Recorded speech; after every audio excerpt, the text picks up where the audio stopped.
Hello everyone, Josh from 2000 here, and welcome to the 19th episode of Comic Book Carnage.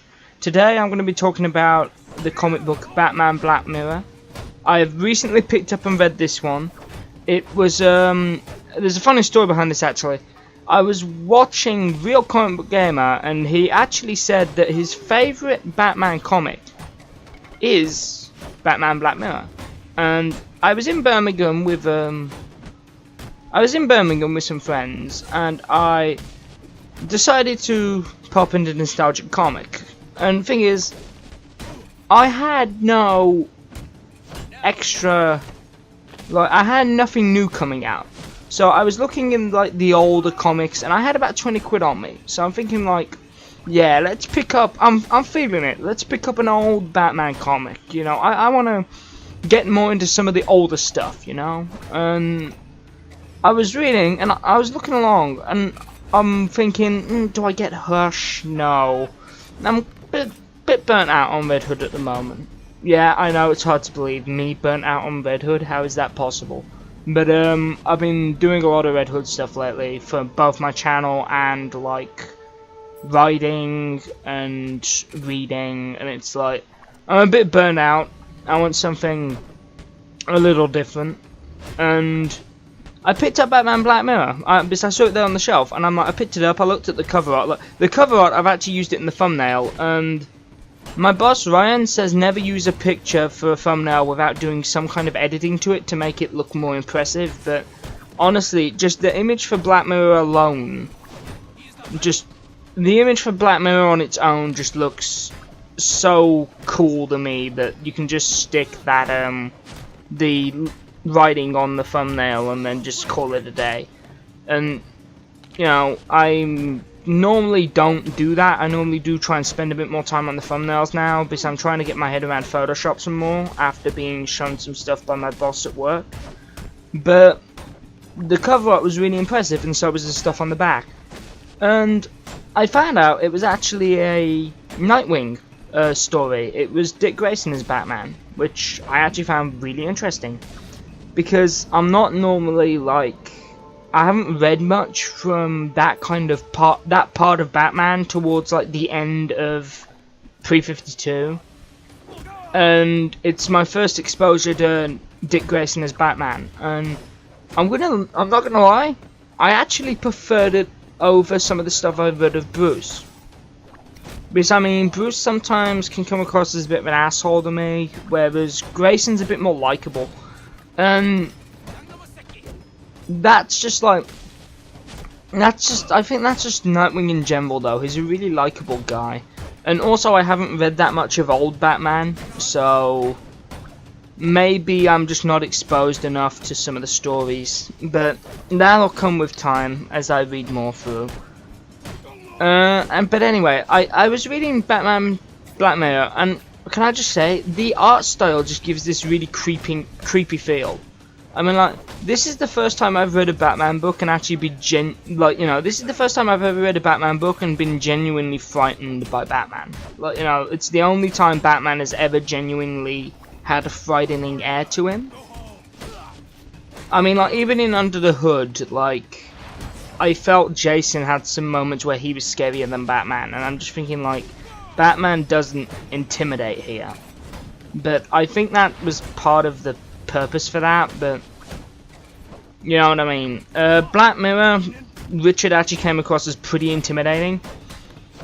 And when I looked at the thing is, the main point I want to talk about here is I looked at the cover art and I saw Joker on the back, and I thought, oh, it's just going to be Batman and Joker, you know.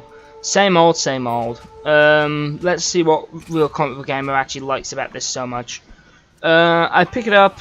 It's I picked it up anyway because I wanted something to read. I've got nothing new to read because there was nothing new coming out. I'm all caught up in my current series, so I'm nothing new to read. Can't afford a Rebirth book. Let's pick this up. So I pick it up and I take it home and I sit and I read it in a couple of I didn't read it all the way through like I normally do. I sat and read it in bursts. And honestly, it was probably the best thing for me to do because been feeling pretty tired lately, so I didn't want to sit and read it all the way through. But basically, the two villains in this, although Joker's on the book art, he's in it for like a couple of panels, and it's towards the end of the story. But there's two villains in this, one called the Dealer, and one called actually I won't talk about the. I'm actually not going to talk about. I'm not going to give out the name of the one character, because, like, just in case you haven't seen it yet. But one thing I will say though is that he's connected to Jim Gordon and Barbara Gordon, and he's actually probably, in terms of what you could do with a nameless Batman villain, like one that isn't like one of his main rogues gallery, it's probably the most interesting thing I've seen. I mean, it's better than a lot of the Joker stories I've actually read. It's really up there, and I mean, the emotional impact it has on the characters is actually incredible. It's really well written, and I think I can. This book was written by Scott Snyder, and this was some of his early stuff when he first started writing Batman, and I can honestly see why he's become such like a favorite amongst Batman fans for writing him, because he's not afraid to go to some really dark places with some of the stuff he's writing about, but he doesn't do it where it comes off as super edgy. He does it where it's like intelligent, everything has a meaning, everything connects, you know, and you can, looking at it, you could genuinely figure out who this one villain is, like, or who is actually behind it, without having Batman find it out for you. You could, it's not like some Batman things where he's like, oh, I know who it is, and then it's like, it's Riddler, and it's like, how the fuck is Riddler behind this? That makes zero sense. Pointless plot twist for no reason. Whereas there's hints sprinkled throughout the book about it, and you could pretty much figure out that it isn't Joker, because what he does is he sets it up so that Joker is the one that in theory should take the blame. He's done it so it looks like Joker's broke out and Joker's behind it, when in actual fact it isn't. It's the new villain. And Batman even confronts Joker, and Joker's like, oh, it's not me, silly. It's not me. My Batman would know my handiwork. Stupid bird.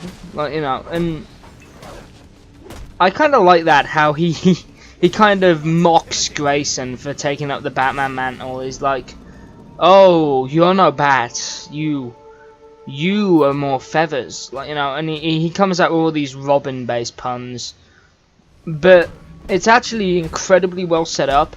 And between the Dealer and this other character, it just straight up proves that you do not need Joker in Batman. And like, I've always had, this is a really unpopular opinion, what I'm about to say, but I actually believe Joker is definitely overused. I wouldn't go as far to say overrated, but I will say overused. He's definitely used way too much in Batman. They need to lay off Joker a little bit. They use him way too much. And, like, okay, yeah, for certain characters you have to use him in small amounts because it has a massive impact on them and their story. Like, say, Barbara Gordon, if you're going to do her properly, in my opinion, which is her Oracle incarnation, not what we got in New 52 and Rebirth, you're going to have to touch on Joker somewhat with that, because of her being in the wheelchair. And thing is, like, other characters like Jason Todd, you're gonna have to touch on the whole death of the family and stuff like that. And, like, okay, other characters like Bruce and Damian Wayne, you can maybe get away with not having to cover them so much. But, like, Joker is Batman's iconic villain. I'm not gonna dispute that. But I think there's so many more villains in Batman's rogue gallery that are actually better and more interesting than Joker.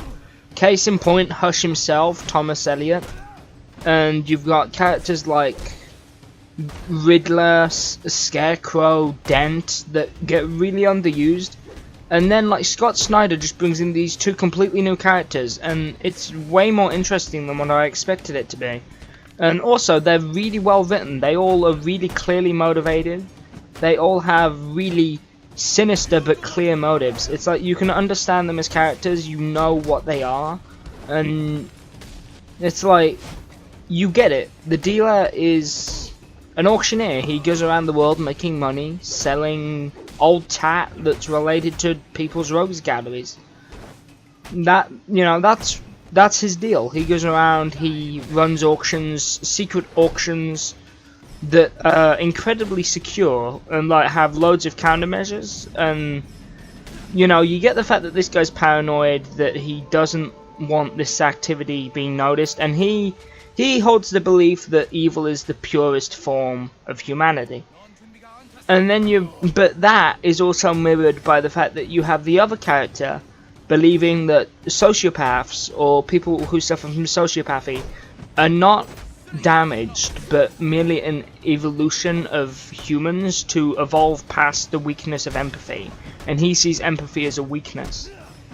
And he kind of has this belief where there's this Gotham moment that people get, where they realize that that is a weakness. And like, you know, Nightwing even makes a, no sorry, not Nightwing, Batman, he even makes a joke at this.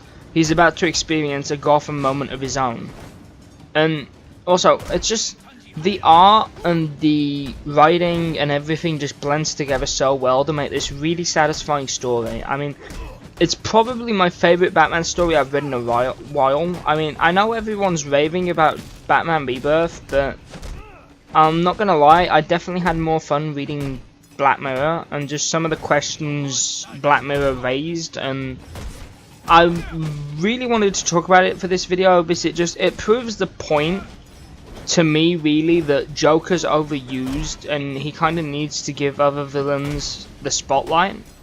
Because I mean, like, what's easier, write a Joker story or actually try and think of something interesting to do with new or other characters? Like, say, try and do a story with Scarecrow. I mean, you look for iconic Batman stories that have, let's say, Scarecrow in, and it's really hard to do that actually, because primarily most of the best Batman stories are with Joker or other characters. I mean, like, with Batman, some of the best stories are either with Joker or new characters. So say you have Killing Joke with Joker, The Man Who Laughed, again Joker. Long Halloween uses a combination of characters. Hush uses a combination of characters. Under the Red Hood is Red Hood. I'm just trying to think. Death of the Family's Joker. He's the protagonist. And like, you have, no, antagonist, my bad. But you have like all these stories, and it's either groups of villains, new villains, or Joker. And the vast majority of those I just listed were Joker, and even Hush has Joker into a degree.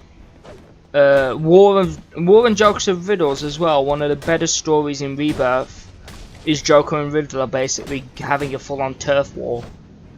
And it's at this point where you're kind of getting sick and tired of seeing Joker. Because like, I'm not sure if everyone has this opinion, but I just feel like Joker's really overused. And like, yeah, okay, he's a good villain. If you like, I mean, if anything, Dark Knight proves that, the movie, with Heath Ledger's performance. I mean, I'm not saying Joker's a bad villain here, guys, don't get me wrong. I mean, Dark Knight proves that, but it's just the frequency that I have an issue with. It's like, you have this massive, expansive, well-designed rogues gallery for Batman that is incredibly diverse, interesting. All of them have unique kind of stylistic differences, and they all reflect Batman in some way. And you just feel like, why can't we spend some more time with those? Like Dent's interesting, like Two-Face, because he's kind of like Jekyll and Hyde. he has two different personalities, and like Batman knows Harvey Dent in multiple incarnations of the character, and it's like he doesn't want to hurt his friend, but at the end of the day, because of what he's become, he has no choice. And then you've got characters like Riddler that can be really just vindictive and vicious, and also Riddler's seen as a bit of a joke most of the time, but I guarantee you give him to a good writer and he could actually be an credible threat. You have other characters like Poison Ivy, who basically an eco-terrorist, and in this gameplay earlier you saw the League of Assassins. Personally, some of my favourite Batman villains are like groups, like the Court of Owls, League of Assassins. I mean, Ra's and Talia al Ghul are brilliant Batman villains, because they are people that are on the same level as Batman and can ultimately own him if push comes to shove. And I know Deathstroke is a Teen Titans villain, but I love it when him and Batman throw down, because you know it's going to be a fight for once that isn't weighted in Batman's favour. And it's like, you know, the key thing about a hero is, like, does he have villains that test him? And certain villains like Joker and Enigma, they don't test him physically. Like, you know, he can take Enigma and Joker down in one punch, as he has done in multiple incarnations. Like, just one punches Joker down. I believe it was the Arkham games where he did that. Was it City? Yeah, Arkham City, I believe. Then you've got... But the thing is, Riddler challenges him intellectually, because he knows, I can't beat Batman in a fight. Batman will tear me apart in a fight. I need to be smart about this. And Scarecrow uses psychological warfare. He tries to use his fear toxin to get in Batman's head and tear Batman apart and break him down from the inside. And Deacon Blackfire, the only man who's ever mentally broken Batman. And, like, you know, he's a cult leader, like, and that's interesting. You could flesh that out. Then you've also got Bane, who's the only character that's ever broken Batman physically. Like, he broke Batman's back and initiated the Nightfall story arc. Bane is a massive character in, like this Batman, his villains can be categorized into multiple things. Like, you have villains that test him physically, villains that test him mentally, and then you have villains that test him in both of those ways. Those are the three categories. So you have a character like Jason Todd in Under the Hood. He uses a combination of psychological warfare and physical combat. Then you have a character like Deathstroke that's all about physical and takes Batman in a fist fight. Then you've got people that can't take Batman in a fist fight, so they resort to psychological warfare or intellectual, outsmarting Batman. So someone like Edward Nygma. And it's like, it's things like this where it could be infinitely more interesting if you just said to the writers, use whoever the heck you want. I mean, create your own villain for all I care. And honestly, I think Batman's at his best when he's not limited to a handful of villains. I mean, like, yeah, it's cool to see Bane, it's cool to see Scarecrow, it's cool to see Joker, but variety is the spice of life. And I honestly don't think seeing the same villains over and over again is good. It gets boring, it gets stale, and Batman's been running for 75 years, and that's because in his early days he had some really wacky stories. And I mean, like, it kept people coming back, it kept people reading, and I mean, like, Black Mirror was one of these stories where it's like, what? That character is what? Like, okay, that's new, that's something we've never seen before. You know, it's things like that that just make Batman and revitalize it for people. And I honestly think if they keep using Joker as much as they do, it's gonna run the risk of going stale.